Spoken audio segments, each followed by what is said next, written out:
제가 결혼하고 이사를 몇 번 했는가 세어보니까 8번을 했더라고요. 참 많이도 했죠. 8번 이사하면서 공인중개사, 부동산 하시는 분들도 참 많이 만났고, 이삿짐 센터를 부르면서 계약도 참 많이 해봤는데, 여전히 사람들은 그 손업날을 계산하면서 그날 이사하기를 원하고 그 날짜에 맞춰서 이사 계획을 세우는 모습을 보게 됩니다. 오히려 그런 날들은 이사하는 사람들이 많다 보니까 이사 계약하기도 힘들고 비용도 조금 더 얹어서 줘야 되는 일들을 보게 됩니다. 그래서 우리는 오히려 일부러 손 있는 날, 사람들이 피하는 손 있는 날 이사하겠다고 이렇게 얘기를 하고 계약을 하고 추진했던 기억들이 있는데요. 여전히 사람들은 뭔가 이렇게 자기보다 월등한 힘을 가진 존재에게 의지하고 싶은 마음들이 있죠. 신을 향한 절대적 존재에 대한 어떤 갈망하는 마음들, 의지하는 마음들이 누구에게나 있습니다.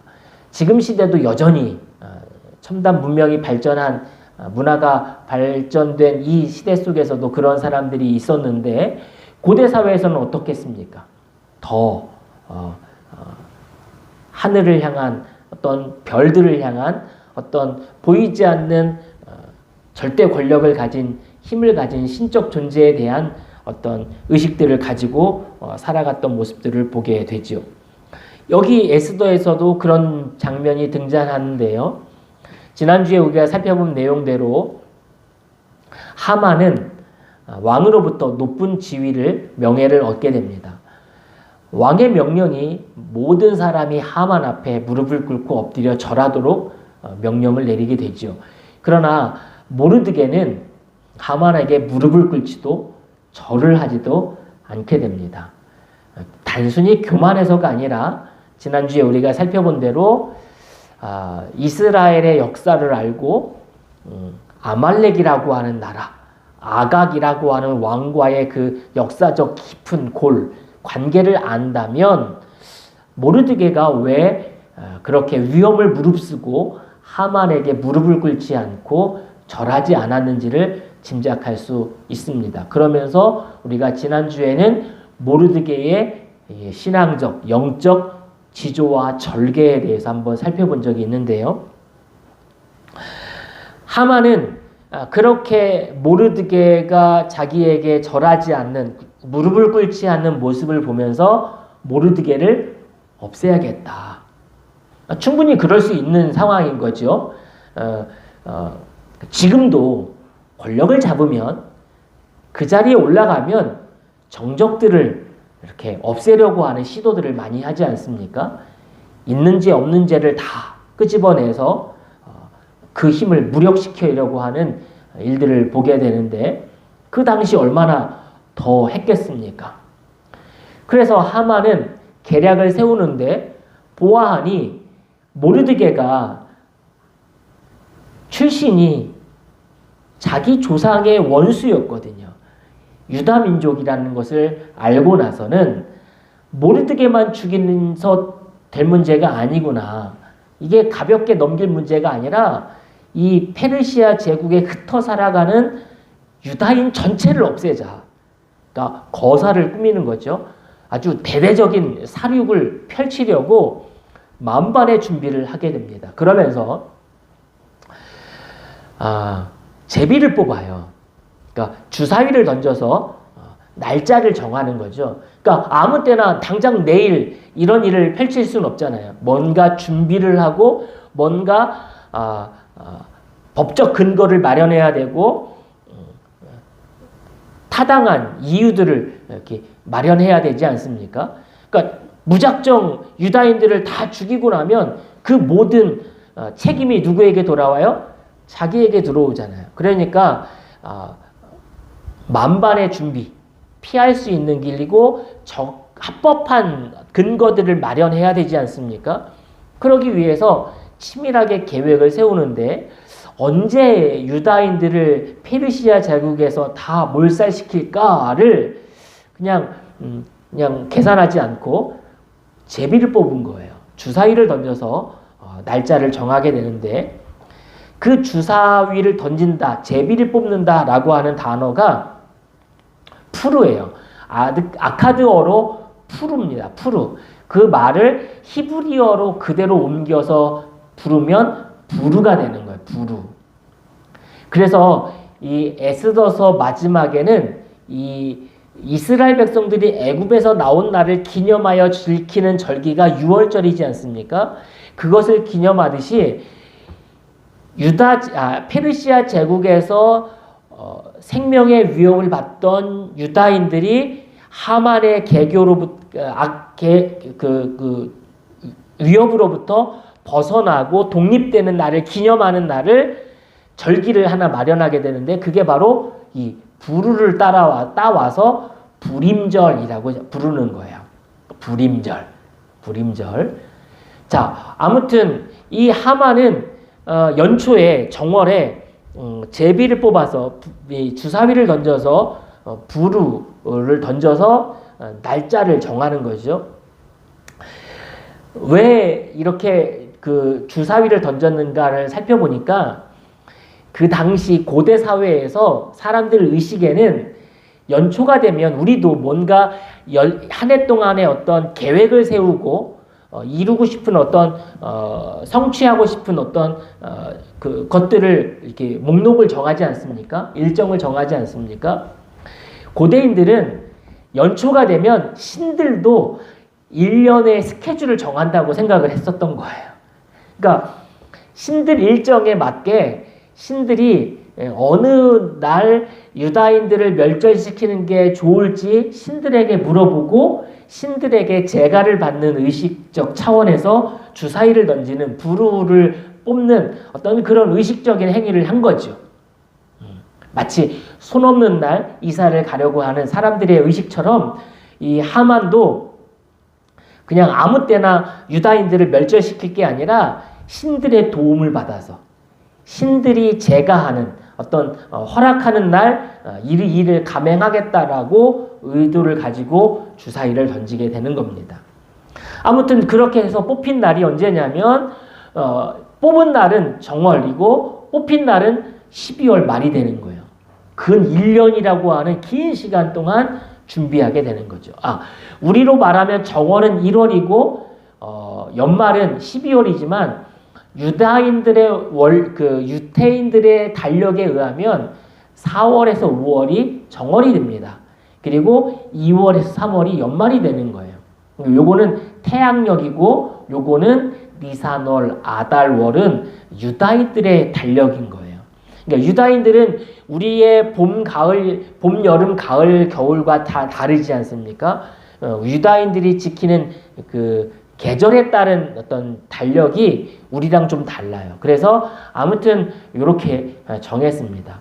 연초에 하만이 제비를 뽑았는데 유다인들을 없이하는 멸절시키는 날을 언제로 뽑았느냐면 12월로. 그러니까 한참 동안의 여유가 좀 있기는 해요.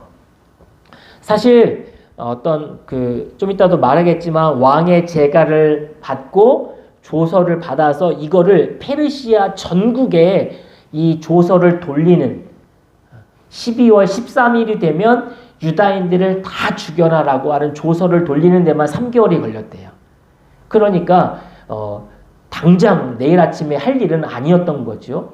여유롭게 그리고 모든 만반의 준비를 다 해야 되는 상황이기에 아마 넉넉하게 날짜를 이렇게 뽑은 것 같습니다.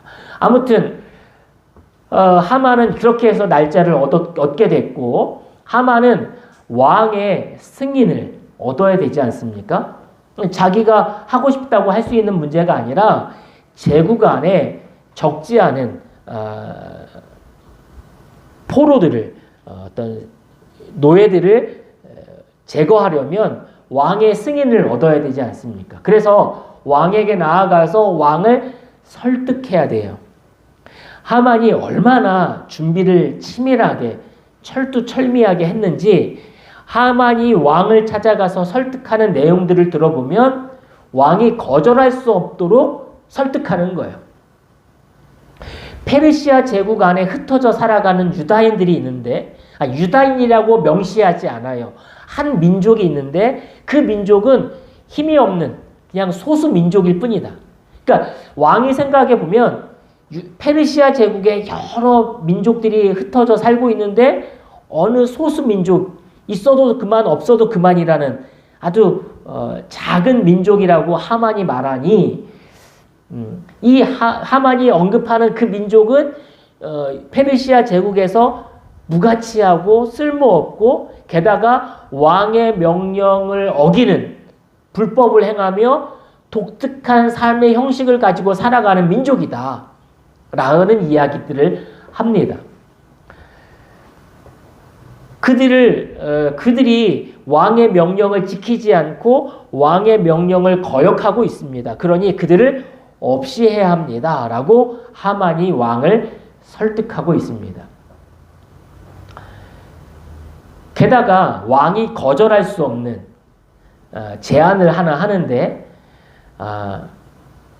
하만은 왕에게 엄청난 양의 은을 제공해 주겠다고 약속을 합니다. 왜냐하면 페르시아 제국에 살아가고 있는 유다인들, 많이는 아니지만 이들에게서 얻을 수 있는 노동력이라든지 세금을 왕은 손해보는 거잖아요. 유다인들을 다 멸절시키면. 그러니 하만이 임금님, 제가 가지고 있는 이 재산을 왕에게 드리겠습니다. 그러니 제 청을 허락해 달라라고 요구하고 있는 거죠. 왕은 손해볼 게 없잖아요. 자기 나라에 흩어져 살아가고 있는 무명의 작은 몇몇 안 되는 소수 민족이었고 그들은 독특한 삶의 방식을 따라 살아가다 보니 페르시아 제국에 살아가고 있는 대다수의 사람들과 어울리지도 못하고 있다고 하니 뿐만 아니라 그들을 제거함으로 자기가 입을 손해를 하만이 대신 보상해 주겠다고 하니 왕은 거절할 명분이 없는 거죠. 거절할 이유가 없는 거. 만약 거절한다면 하만이 제시한 그 문제점들을 다 떠안고 가는 무책임한 왕, 무능한 왕이 돼버리는 거죠. 예를 들어서 마치 이런 거죠. 홈쇼핑 광고를 보다 보면 야, 내가 저거 보다가 보면 듣다 보면 저거 안 사면 내가 바보가 되는 거예요. 그죠? 왜 그래요? 저거 계약 안 하면 보험 광고 저거 물건을 사거나 뭔가를 저거를 구매함에 있어서 홈쇼핑을 진행하는 사람들의 말을 듣지 않으면 내가 손해보는 것 같고 내가 안 사면 이 기회를 놓치면 나는 참 어리석은 사람이 되는 것 같은 분위기로 유도해 가지 않습니까? 이 하만이 왕에게 그런 설득을 하고 있는 거예요. 당신이 이 기회에 제가 드리는 제안을 하지 않으면 제가 드리겠다고 한 은 3,000달란트, 300톤이거든요. 이거를 거절하는 무능하고 그 무책임한 왕이 돼버리는 것입니다. 그런 얘기를 하고 있습니다. 그래서 왕이 승낙을 해요. 허락을 합니다. 네가 알아서 해라. 그러면서 왕이 인장반지를 빼서 하만에게 줍니다. 흥미롭게도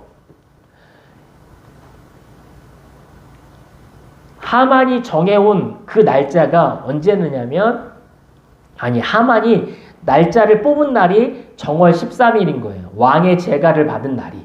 그리고 연말에 12월 13일에 이스라엘 유다인들을 다 멸절시키기로 약속을 받은 거죠. 그런데 정월 13일이 1월 13일이 그러니까 유다인들에게 의하면 2월이나 3월이 되겠죠. 3월이나 4월이 되겠죠. 우리로 말하면 1월 정월 13일인데 이 날이 언제냐면 유다인들이요. 그 옛날 조상들이 애굽에서 430년 종살이 하다가 모세를 통하여 출애굽을 하지 않습니까?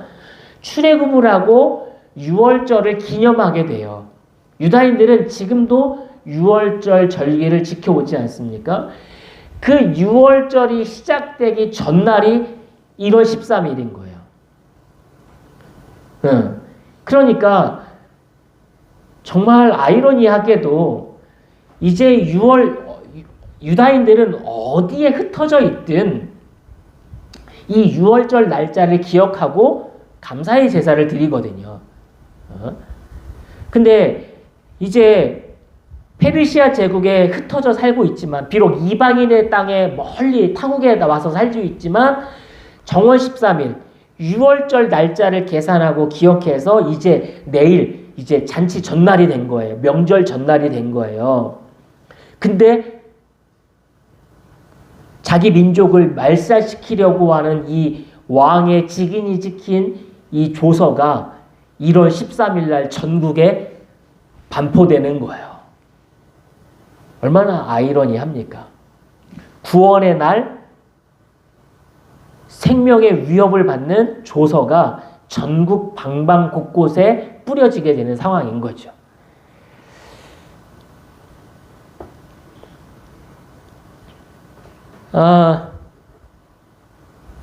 이 에스더서를 읽는 독자들은, 그러니까 우리는 낯설지만 에스더서를 읽고 있는 독자들은 그런 문화적인 배경, 역사적인 배경과 정황들을 알고 있다면 손에 땀을 흘리며 긴장감을 감출 수 없겠죠. 왜? 내일이 6월절인데 오늘 유다인들을 멸절시키려고 하는 저기 공문서가 전국 방방곳곳에 뿌려진다? 도대체 이 일이 어떻게 펼쳐질 건가? 하나님은 과연 그 옛날 이스라엘 백성들을 애굽에서 구원하셨던 것처럼 위험에 처해져 있는 흩어진 유다인들을, 디아스포라 유다인들을 구원하실 수 있는가? 그때는 모세를 통하여 홍해를 가르시고 10가지 재앙을 통해서 애굽에서 이스라엘 백성들을 구원하셨다면, 오늘 이 흩어져 살아가고 있는, 변방에 살고 있는 유다인들을 하나님은 어떤 방법으로 구원하실까 궁금해지고 흥미진진해지는 거죠. 우리는 보면, 읽으면 그냥 문자 그대로 읽고 그런가 보다 하지만, 이 글을 읽고 있는 어떤 상황과 정황들을 알고 있는 유다인들이 이 글을 읽을 때는 손에 땀을 쥐는 흥미진진한 어떤 일들이 펼쳐지고 어떤 사건이 전개되고 있는 모습들을 보게 되는 거죠. 우리도 동일한 질문을 던질 수 있죠. 과연 하나님은 이런 절박한, 이런 극단으로 치닫는 이 상황 속에서 어떻게 반전과 역전을 일으키셔서 위험에 처해 있는 유다인들을, 하나님의 백성들을 하나님은 구원하실까? 궁금해지는 거죠. 하나님은 여전히 에스더서 1장에서부터 지금까지 여전히 침묵하고 계시는데, 하나님은 이 상황 속에서도 계속 침묵하실 것인가? 성경을 읽는 독자들은 궁금해지는 거죠. 아무튼 하만은 그런 계획을 세웠지만, 여러분, 아무리 인간적인 계획을 철저하게 완벽하게 세웠다 할지라도 그 계획을 성취하시고 이루어 가시는 분은 누구시라고요? 하나님이신 줄로 믿습니다. 그래서 잠언 성경에 보면 이런 말씀이 있잖아요. 같이 한번 읽어볼게요. 시작. 사람이 마음으로 자기의 길을 계획할지라도 그의 걸음을 인도하시는 이는 여호와시니라. 하만은 왕을 설득하기 전에 이미 날짜를 정해놓고, 왕을 설득하러 갈 때도 그냥 제 청을 좀 들어주시죠, 이게 아니에요. 왕을 거절할 수 없는 제안을 이미 준비해서 하만은 가지고 갔어요. 그렇죠? 그리고 날짜까지 이미 정해놨어요. 그러니 이 하만의 계획은 그냥 웬만한 우리의 어떤 생활 계획표가 아니었던 거죠. 치밀하고 철두철미했고 빠져날 구멍이 전혀 없는 상황이었던 거죠. 그러나 그런 계획 속에서도 그런 계획을 완전히 허물어 버리시고 하나님의 역사가 승리하도록 이끄시는 분은 하나님이시라는 거예요. 이건 우리에게도 동일하게 적용될 수 있습니다. 우리가 기도하며 하나님 앞에 아무리 계획을 세운다 할지라도 그 걸음을 인도하시고 그 일을 성취하시는 분은 하나님이시라는 거예요. 따라서 우리는 계획을 철저하게 세우는 것과 더불어 하나님의 도우심을, 하나님의 인도하심을 구하는 하나님을 철저하게 신뢰하고 의뢰하는 믿음의 모습으로 살아가야 할 줄로 믿습니다. 그래서 하만의 이 악인의 형통함을 부러워하거나 그것을 배아파하지 않고 하나님의 때에 하나님의 역사하실 것을 믿음으로 인내하며 기다리는 신앙, 그것이 참된 신앙인 줄로 믿습니다.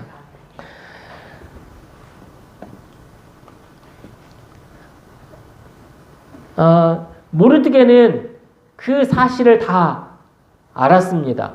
하만이 그런 계략을 세우고 왕에게 제가 받은 것까지 알았어요. 그리고 왕의 인장반지, 도장이 찍힌 공문서가 제국 방방곳곳에 흩어지는 어떤 뿌려지는 그 상황을 다 알았어요. 그러니 모르드게는 어떤 마음이었을까요? 굵은 베옷을 입고 재를 뒤집어 쓰고 통곡하며 울게 됩니다. 여러분, 모르드게라면 어떤 마음이, 여러분들이 만약에 모르드게라면 어떤 마음이 들었을까요?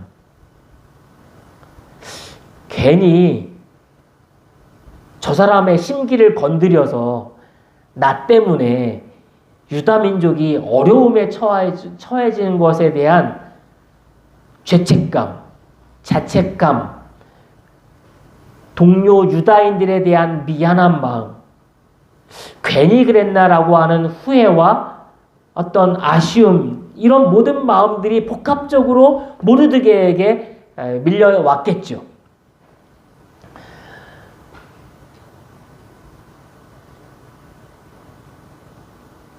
그래서 모르드게는 굵은 베옷을 입고 재를 뒤집어 쓰고 통곡하며 울게 됩니다. 그러면서 어떤 방법으로든 문제를 해결해야 되지 않습니까? 그래서 누구를 찾아가요? 에스더를 찾아가요. 왕후인 에스더를 찾아가서 이 모든 전말을 알리고 어떤 방법으로든 이 문제가 해결되어야만 하잖아요. 그냥 자기가 저질러 놓고 나 몰라라 할 수 있는 상황이 아닌 거잖아요. 그죠? 그러니 모르드게는 다급해졌습니다. 절박해졌어요. 그래서 옷을 찢고 굵은 베옷을 입고 재를 뒤집어 쓰고 통곡하는 모습으로 에스더를 찾아가게 됩니다. 사실 근데 이 옷을 찢고 굵은 베옷을 입고 재를 뒤집어 쓰고 통곡하는 모습은 성경에서 종종 등장하는 모습입니다. 나라가 위급해졌을 때, 큰 어려움을 당했을 때 슬픔과 애통하는, 그리고 회개하는 모습을 이렇게 유다인들은 표현했습니다. 그러니까 옷을 찢고 재를 뒤집어 쓰고 굵은 베옷을 입고, 거친 옷이죠. 그러니까 회개하는 모습, 슬픔에 잠긴 모습을 이렇게 표현했다는 겁니다.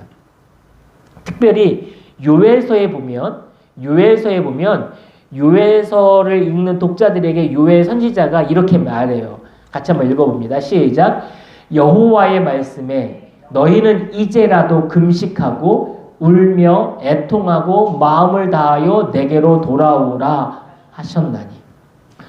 요엘 선지자가 백성들에게, 유다인들에게 선포하는, 이스라엘인들에게 선포하는 메시지는 너희는 지금이라도 금식하고 울며 애통하고 마음을 다하여 하나님께로 돌아오라고 명령하고 있지요. 이 모습을 보면 지금 모르드게는 뭐 하고 있는 거죠? 하나님 앞에 간구하고 있는 거예요. 그죠? 뿐만 아니라 우리가 읽었던 말씀, 에스더서 4장 3절 말씀에 보면 모르드게만 지금 다급한 게 아니라 누구도 페르시아 제국 전국에 흩어져 살고 있는 이 소식을 접한 유다인 전체가 다급해졌겠죠. 남일이 아니잖아요. 그러니 유다인들 전체가 살아가는 삶의 현장에서 페르시아 제국 흩어진 전국에서 애곡하고 있는 거예요. 통곡하고 있는 거예요. 금식하며 울며 베옷을 입고 재를 뒤집어 쓴 거예요.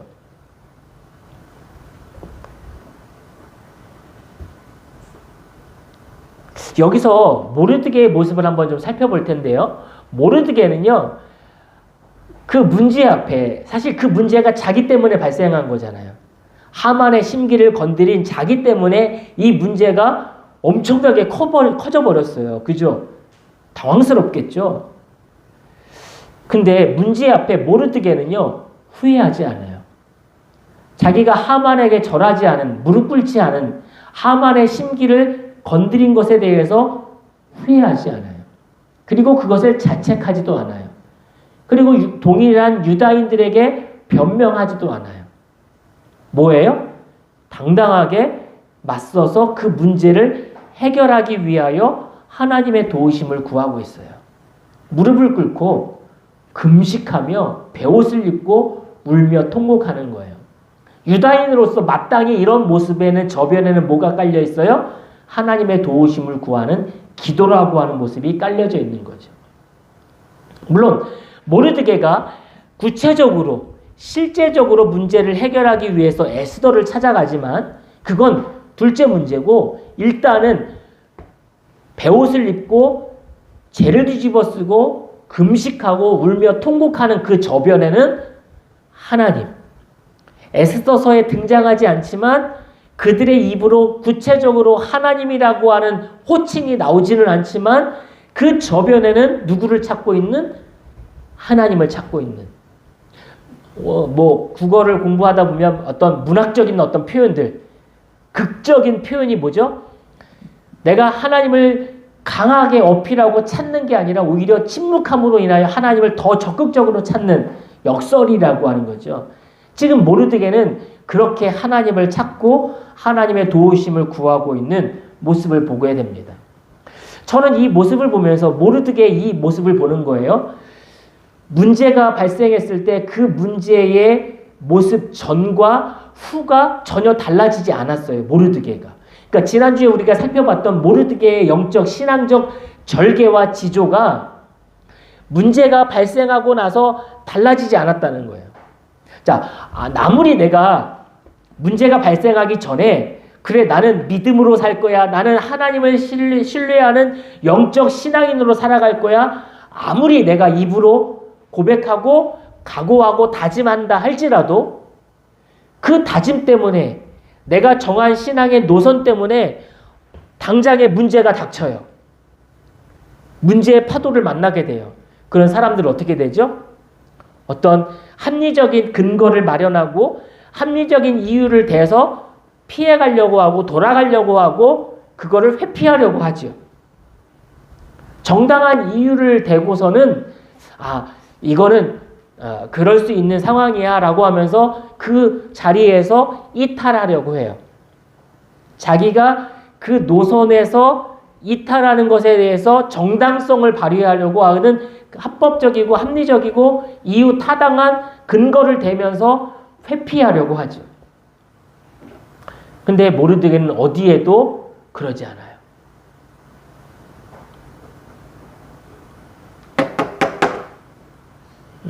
어디에도 그러지 않아요.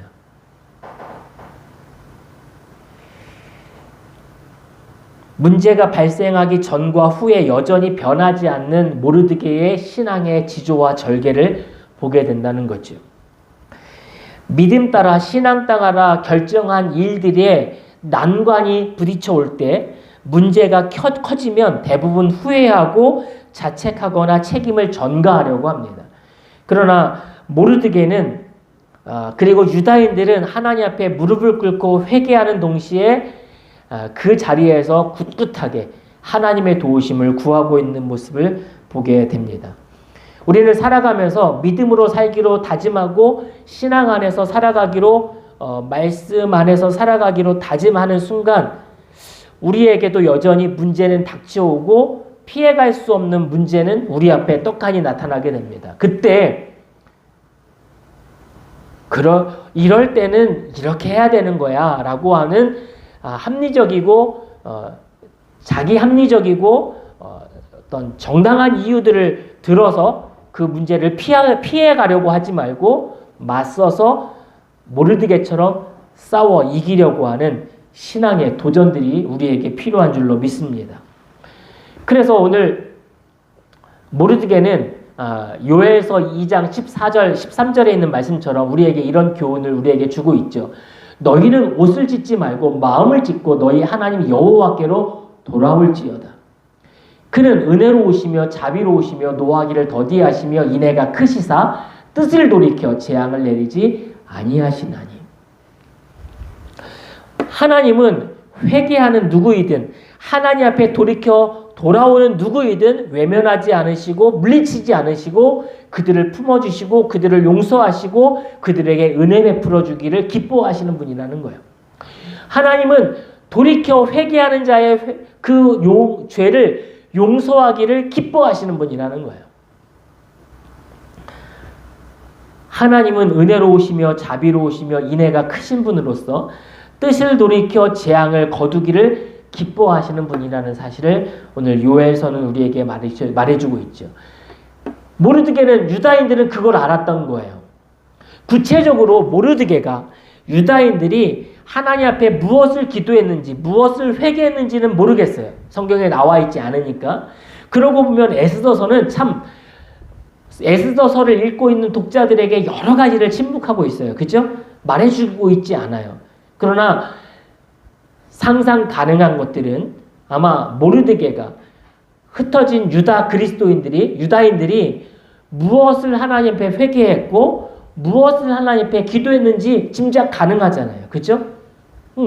하나님은 그들의 기도를 들으셨을 거예요. 그리고 문제를 해결해 주시는 거죠. 솔로몬이 다윗의 뒤를 이어서 이스라엘의 왕이 되지 않습니까? 그리고 다윗이 하려고 했다가 중단되었던 성전을 완공하게 됩니다. 건축하게 되죠. 그래서 솔로몬이 성전을 건축하고 나서 하나님 앞에 감사와 봉헌 제사를 드리게 됩니다. 그리고 나서 꿈에 하나님이 솔로몬에게 나타나셔서 이렇게 말씀하시죠. 들어라, 내가 하늘을 닫고 비를 내리지 아니하거나 메뚜기를 시켜 땅을 황폐하게 하거나 나의 백성 가운데 연병이 돌게 할 때에, 즉 하나님이 이스라엘 사람들에게 재앙을 내리실 때에 어떤 군사적인 위협이든 자연재해든 연병을 통해서 이스라엘 백성들을 징계하실 때에 그럴 때가 있다는 거죠. 왜? 이스라엘 백성들이 죄를 범하면 그럴 때에 내 이름으로 일컫는 나의 백성이 스스로 겸손해져서 기도하며 나를 찾고 악한 길에서 떠나면 너희가 죄를 범해서 내가 징계를 내리는 순간에도 너희가 스스로 겸비하여 겸손해지고 기도하고 나를 찾고 악한 길에서 떠나면 하나님이 뭐라고 약속하세요? 내가 하늘에서 듣고 그 죄를 용서하여 주며 그 땅을 다시 번영시켜 주겠다. 뿐만 아니라 이제 이곳에서 드리는 기도를 내가 눈을 뜨고 살필 것이며 귀담아 듣겠다. 이 성전, 솔로몬이 지은 그 성전에서 하나님을 향하여 부르짖는 기도를 외면치 않고 들으시겠다 라고 말씀하고 계시는 거죠. 결국 하나님은 통회하고 자복하며 죄를 용서를 구하는 그 모든 회개의 기도를 외면하지 않으시는 분이라는 겁니다.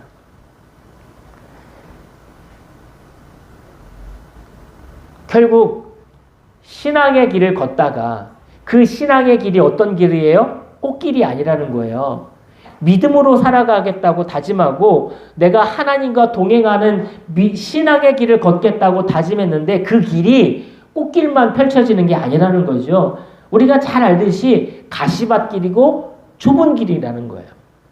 오늘 모르드게가 영적 신앙의 절개를 믿음의 지조를 지켜가면서 살아가겠다고 다짐을 하고 그렇게 결단을 했는데 펼쳐지는 것은 대로가 아니라 좁은 길이고 가시밭길이고 하만이 생명을 위협하는, 그건 자기만이 아니라 자기 동족을 다 몰살시키려고 하는 정말 위기의 순간을 모르드게는 접하게 된다는 거예요. 중요한 건 그런 순간에도 모르드게는 신앙의 지조를 절개를 굽히지 않았다는 거예요. 굽히지 않고 끝까지 하나님의 도우심을 구하며 하나님 앞에 무릎을 꿇었다는 거죠.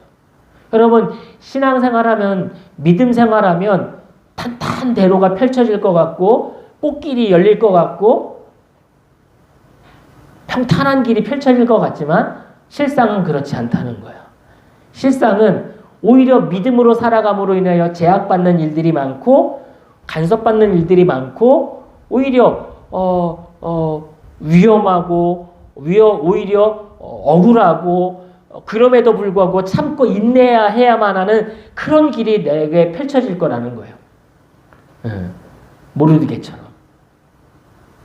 그런 순간에 모르드게가 후회하고 적당히 하만을 찾아가서 잘못했다고 내가 한 번만 용서해주면 다시는 이런 일이 없겠다고 무릎을 꿇거나 하만에게 조아리지 않고 하만을 설득하지 않았어요.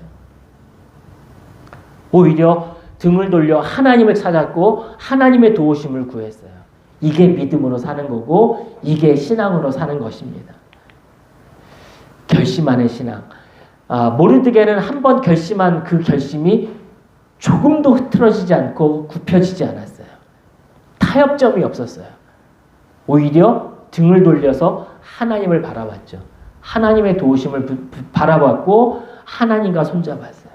이게 바로 우리가 배워야 할, 우리가 따라가야 할 신앙의 모습인 거죠. 우리의 신앙이 결단하고 흐지부지 되어지고 우리가 신앙이 결심하고 언제 그랬느냐는 듯이 자기 결단을 돌려버리는 없던 일로 취급해버리는 그런 신앙이 아니라 결심하는 결단하는 신앙 그리고 그 결단이 흐지부지 되지 않는 신앙 될 수 있기를 주님의 이름으로 축복을 드립니다. 기도하겠습니다.